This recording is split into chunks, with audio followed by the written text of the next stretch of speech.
Pandemi adalah dunia yang jika disalahgunakan dapat menyebabkan ketakutan yang tidak masuk akal atau bahkan tidak dapat dibenarkan. Semuanya hanya menuju kepada penderitaan dan kematian. Kehidupan cukup membeku setelah ini. Dunia kita berbalik dan memaksa kita untuk mengubah cara hidup kita. Memaksa kita untuk diam di rumah dan fokus pada kesehatan kita. Karena kita tidak akan tahu apa yang terjadi. Bagaimana kalau saya katakan kepada kalian bahwa jalan-jalanan di kota itu kosong? Apa kalian percaya?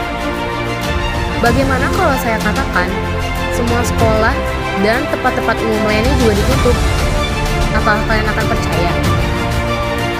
Kita hanya bisa mendengar kata-kata seperti isolasi, social distancing, lockdown, dan cuci tanganmu karena mereka dapat membahayakan kita. Kita tidak tahu siapa yang harus dipercaya. Ketakutan dapat merubah segalanya. Jadi kita harus selalu waspada lebih dari biasanya. Di dunia ini, di sini, kita bersama-sama dan saling terhubung. Jumlah kasus penderita virus corona atau COVID-19 di dunia sudah menembus angka 2,5 juta orang. Mengingat tren kasus virus corona atau COVID-19 di dunia terus bertambah dan meningkat setiap harinya. Memang sejak pertama muncul, jumlah orang yang terinfeksi di seluruh dunia sangat cepat. Jadi yang perlu kita tahu, virus ini menyebar melewati batuk, bersin, dan air liur. Lewat sanalah, virus corona bisa masuk melewati hidung, mulut, atau mata yang akhirnya menginfeksi tubuh kita. Batuk dan bersin, orang yang terinfeksi virus ini yang harus kita waspadai bisa menempel di meja, kursi, atau benda-benda lainnya.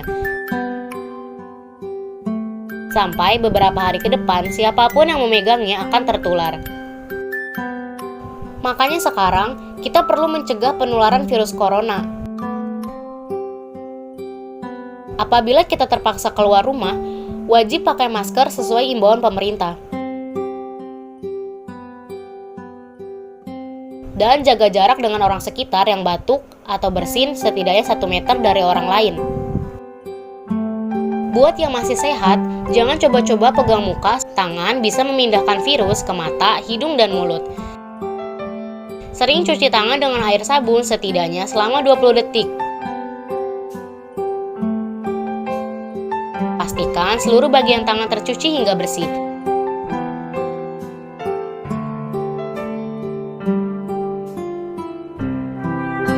Setelah itu, keringkan tangan menggunakan tisu atau handuk bersih.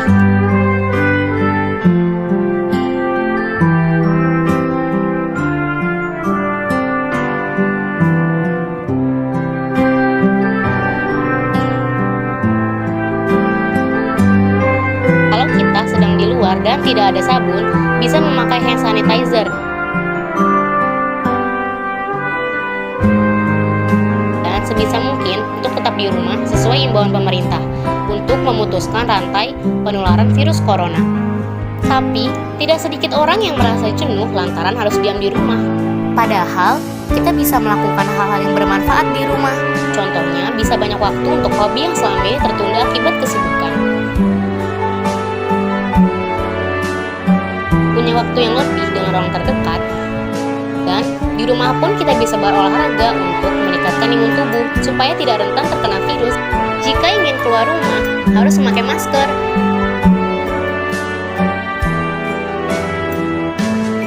Dan jika memegang benda, jangan lupa untuk mencuci tangan dengan memakai hand sanitizer agar tidak terkena virus. Berbicara dengan seseorang, sebaiknya berjaga jarak.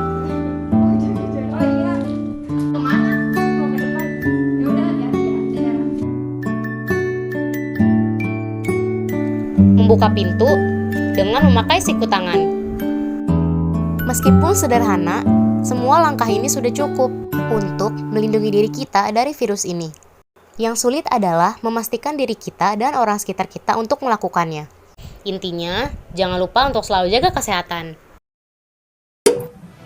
Dan hari yang baru akan segera terbit. Semuanya akan kembali seperti semula, melanjutkan semua hal yang kita sukai. Sementara itu, kita akan merindukan keluarga kita. Kita akan merindukan teman-teman kita. Kita semua akan bersama-sama lagi. Kami dulu harus saling menggunakan telepon jika ingin bersama, dan itu hanya di telepon. Sekarang kita tidak sabar untuk bertelepon dan langsung bertemu untuk bersama-sama lagi. Akankah semua itu bisa berubah? Ya, suatu hari semua akan kembali normal. Orang-orang akan kembali memenuhi jalan. Hanya satu pertanyaan yang tersisa adalah, bisakah dunia kita akan berubah?